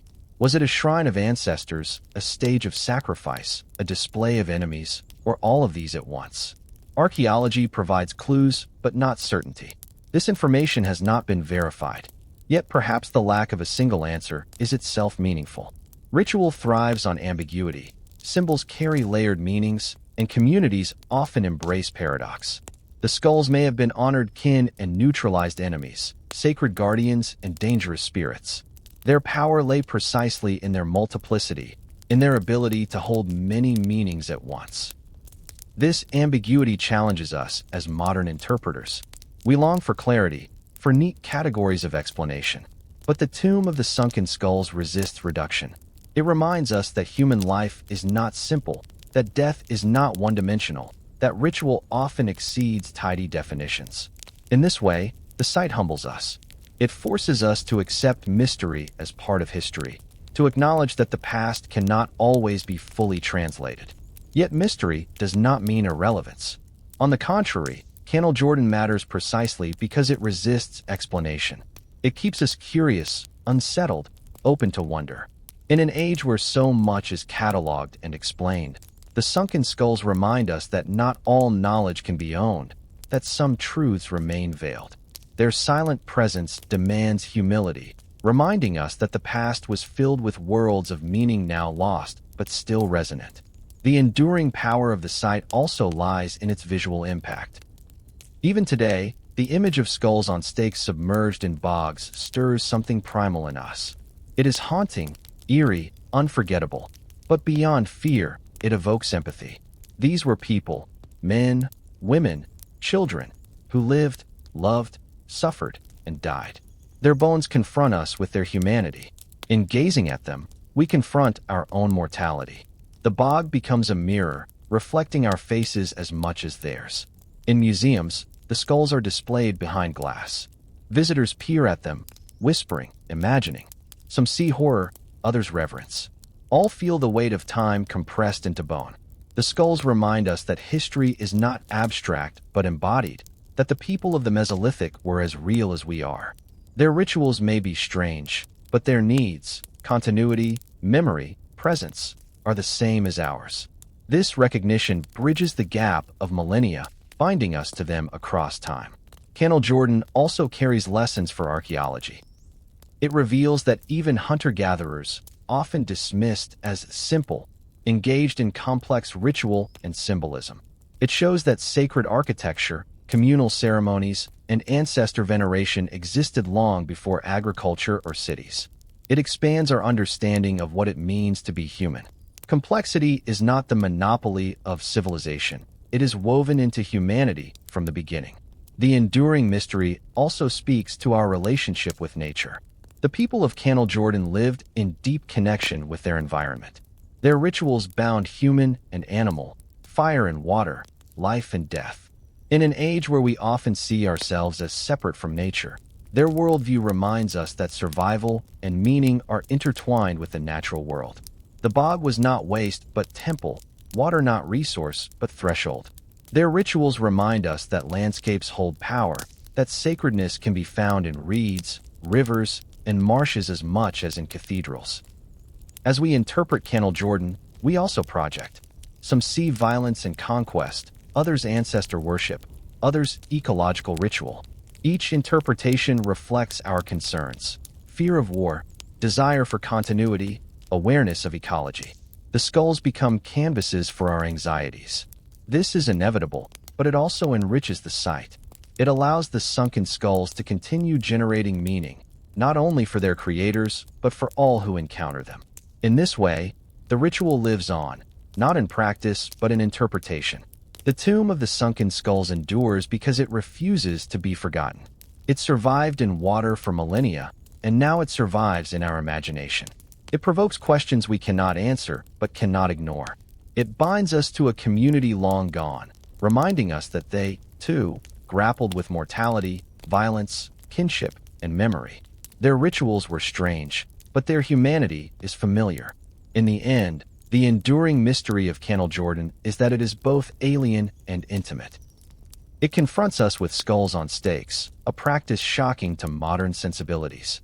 Yet it also confronts us with love of ancestors, fear of death, desire for continuity, all deeply human. It is at once a puzzle of prehistory and a mirror of ourselves. That is why it matters.